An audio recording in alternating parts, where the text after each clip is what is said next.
से एक एक शिक्षा मिली। प्यारे देखो, जीवन में हंस वृत्ति हमेशा धारण करो। जैसे हंस पानी त्याग देता है, दूध को ग्रहण कर लेता है, इसी प्रकार अगर हम अपने जीवन में हंस वृत्ति को यदि आश्रय दें तो महाराज हमें एक कुत्ते से भी वफादारी का धर्म प्राप्त हो सकता है। इसलिए महाराज जो भी वस्तु, कोई छोटा कोई बड़ा, लेकिन कहीं से यदि कोई अच्छी शिक्षा मिले, हंस ग्राही बनकर के उस शिक्षा को आप उस ग्रहण कर लो। हंस ग्राही भाई, उसी से मंगल होगा, उसी से कल्याण। आगे चल करके महाराज इस पावन कथा का वर्णन करते हुए महाराज अनेक प्रकार के भक्त, प्रबुद्ध भक्त, मुक्त भक्त और भक्त जनों के लक्षण का विस्तार से वर्णन भगवान गुरुदेव ने परीक्षित जी महाराज को किया है। और आगे चल करके महाराज सनकादिकों का भी उपदेश हुआ। और जैसे ही परम धाम गमन हुआ, आगे चल करके महाराज 10 प्रकार की सिद्धियों का वर्णन और 5 प्रकार की क्षुद्र सिद्धियों का वर्णन भागवत महापुराण के 11 स्कंद के 15वें अध्याय में भगवान गुरुदेव ने वर्णन किया। महाराज कुछ सिद्धियां अच्छी हैं, कुछ सिद्धियां सात्विक हैं, तो कुछ सिद्धियां तामसी हैं। गुरुदेव ने वर्णन किया। आगे की कथा का वर्णन करते हुए महाराज चारों वर्ण और चारों वर्ण का धर्म तथा चारों वर्णों में श्रेष्ठ गृहस्थ जीवन की महत्ता का वर्णन भागवतकार ने लिखा और भगवान गुरुदेव ने परीक्षित जी को श्रवण कराया। वानप्रस्थ संन्यास आदि आश्रम का वर्णन, तदुपरांत धैर्य, दान, तप, सत्य, ऋतु, शौच, संन्यास, धर्म, यज्ञ, दक्षिणा, बल, लाभ, विद्या, श्री, सुख, मूर्ख, सन्मार्ग, कुमार्ग, स्वर्ग, नरक, कृपण आदि का महाराज बड़े विस्तार से भागवतकार ने 11 अध्याय स्कंद के 19वें अध्याय में वर्णन किया। भक्ति योग की महिमा का गान किया और भक्ति का गुण, भक्ति की महिमा का वर्णन। तत्परांत महाराज आगे चल करके घोर कलिकाल का वर्णन किया। इस घोर कलिकाल में महाराज जीवों की दशा, राजाओं की वंश परंपरा का वर्णन भगवान गुरुदेव ने किया है। और आगे चल करके महाराज कहते हैं, कलयुग में यदुवंश से भगवान श्री कृष्ण जब परम धाम चले गए तो पृथ्वी पर महाराज जिसका शासन चला, बोले देखिए 9वें स्कंद में सोमवर्षीय राजाओं के प्रसंग में जरासंध के पुत्र सहदेव से राजवंश चला है। महाराज जरासंध के पुत्र से लेकर के रिपुंजय तक 20 राजाओं का जन्म और उनका वंश का वर्णन, जिसे महाराज रिपुंजय वंश कहते और पुरंजय वंश कहते हैं। महाराज इन्हीं के वंश में एक सुनम नाम का मंत्री होता है और वो अपने स्वामी को मार करके बलात् अपने पुत्र प्रद्युत को राज सिंहासन विद्यमान करा देता है। महाराज प्रद्युत के पुत्र पालक, पालक के विशाख युग का नाम के पुत्र का नाम राजक और गजक आगे चल करके नंदिवंदन नाम के राजा महाराज 138 वर्ष तक पृथ्वी का भोग करेंगे। तदुपरांत महाराज छह धर्मा का पुत्र क्षेत्रज्ञ होगा और नागवंश महाराज नागवंश में 10 राजा होंगे और यह महाराज 147 वर्ष तक पृथ्वी का भोग करेंगे। अनेक राजा नंद, शुमाल्य 100 वर्ष तक राज्य पृथ्वी का भोग और आगे चल करके कलयुग के एक एक राजाओं का वंश परंपरा का वर्णन और महाराज जितने समय तक वह पृथ्वी का भोग करेंगे उनकी महिमा, उनके वंश परंपरा को भागवतकार ने 12 स्कंद के पहले अध्याय में वर्णन किया। तदुपरांत जैसे जैसे महाराज घोर कलिकाल आता जाएगा, धीरे धीरे राजा राजधर्म को भूल जाएंगे और राजा रक्षक की जगह भक्षक हो जाएगा। राजा के शरीर से, राजा के हृदय से दया धर्म सब कुछ समाप्त हो जाएगा और उसी समय भयानक कलिकाल आएगा, राजधर्म प्रायः नष्ट हो जाएगा। ऐसे समय महाराज कलयुग का पदार्पण, भगवान जिस समय परम धाम गए, द्वापर विराम हुआ, कलिकाल आरंभ हुआ और इस कलिकाल में महाराज भगवान ने कलयुग के लोगों का वर्णन किया, कलयुग के धर्म का वर्णन। सुतमान हिमात पिता जब लो अबलान नदीख नहीं तब लो तबसी धर्मंत दरिद्र गृह कलिकौतुक तात निजात कहे।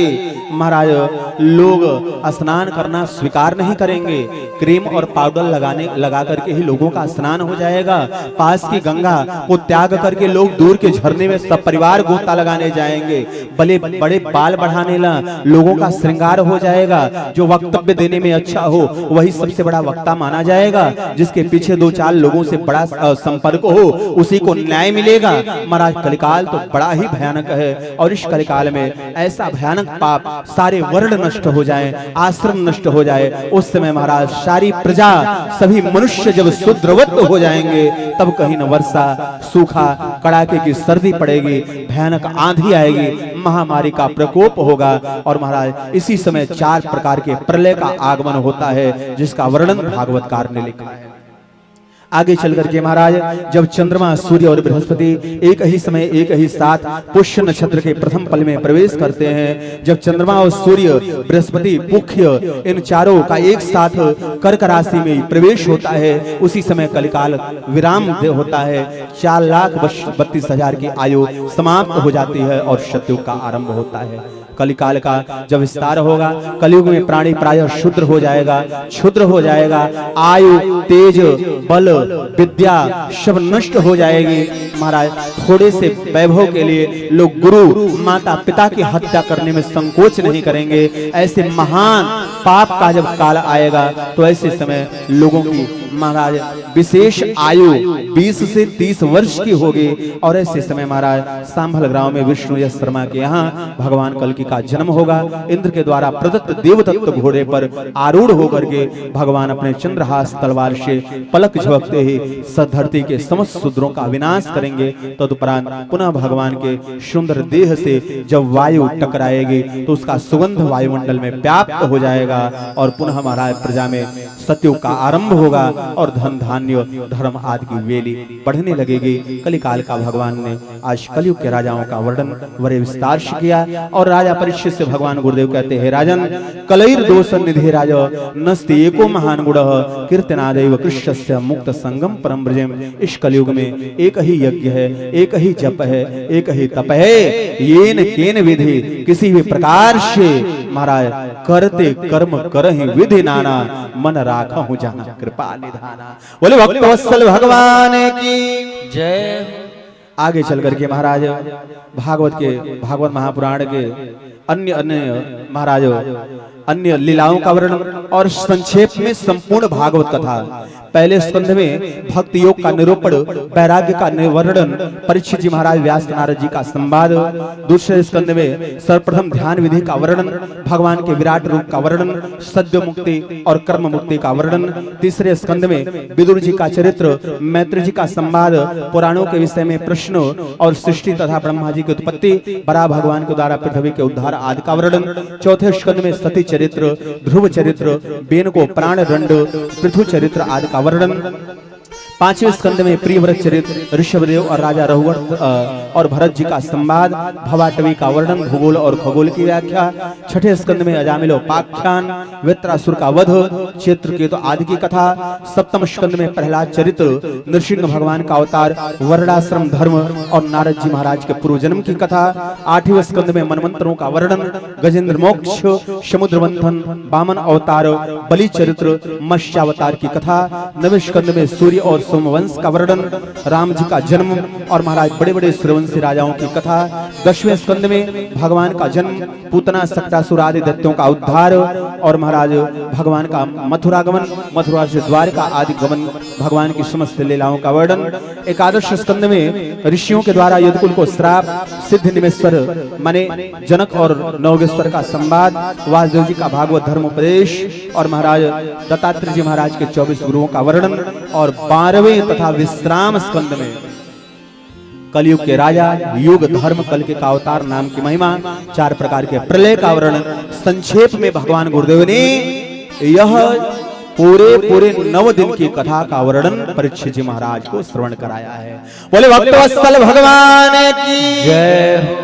और जैसे ही कथा पूरी हुई तो प्यारे आज अब तक्षक का श्राप का समय निकट आ गया। भगवान खड़े हो गए, गुरुदेव खड़े हो गए जाने को तैयार। और जैसे ही जाने को तैयार हुए परीक्षित जी महाराज से कहा, अरे हे राजन, मैंने तुझे कथा सुनाई है तो कथा का बिना दक्षिणा लिए हुए हम कैसे चले जाएं? यदि कथा का बिना दक्षिणा, देखिए ये बात तो सही है, आगे भी हम चर्चा भी करेंगे कि बिना दक्षिणा की कथा मंगलकारी भी नहीं होती है। भगवान ने कहा, हे राजन, तुमने कथा सुना तो तुम्हें हमें दक्षिणा भी देनी चाहिए। राजा हंसने लगे। गुरुदेव आदेश करो, प्राण हाजिर है। भगवान सावधान किए और बोले सावधान, मुझे दक्षिणा में धन नहीं चाहिए, एक प्रश्न का जवाब चाहिए। और जवाब क्या है? प्रश्न क्या है? यदि तुमने प्रश्न का उत्तर देकर के मुझे प्रसन्न कर दिया, वही मेरा दक्षिणा। हे राजन, 9 दिन तक प्रश्न तेरा था और उत्तर हमारा था। अब प्रश्न तेरा नहीं, अब प्रश्न हमारा होगा और उत्तर तुम्हारा होगा।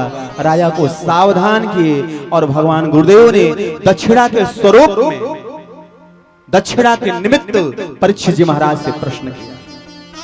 हे राजन सावधान, मेरा प्रश्न है कि क्या तुम्हारी मृत्यु होगी? सावधान, आप सभी लोगों ने कथा सुना है, यह पारितोष, यह दक्षिणा आपके ऊपर भी लागू होता है।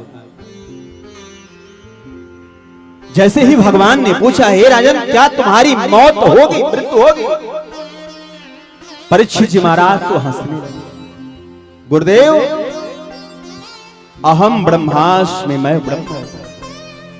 मृत्यु तो इस 5 भौतिक शरीर का होता है, मैं तो अमर हूँ। नैनम छिदन्ति शस्त्राणि नैनम दहति पावकः न चैनम क्लेदन्तापो न शोषयति मारुतः।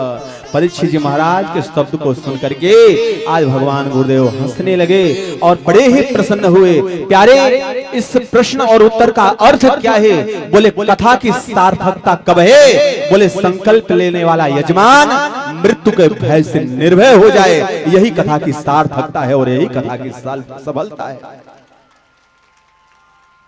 मृत्यु का मोह, मृत्यु का भय समाप्त हो जाए। और आज भगवान गुरुदेव जाने को तैयार हुए। महाराज वह गुरु जिन्होंने कागा से हमें, जिसने हंस बना दिया, जिसने महाराज श्राप को वरदान बना दिया, ऐसे भगवान गुरुदेव आज जब विदा हो रहे हैं, सभी लोग खड़े हो गए, माथा झुकाया है। परीक्षित जी आंखों से आंसू बहाने लगे और बारंबार प्रणाम आई। 2 पल हम भी अपने गुरु का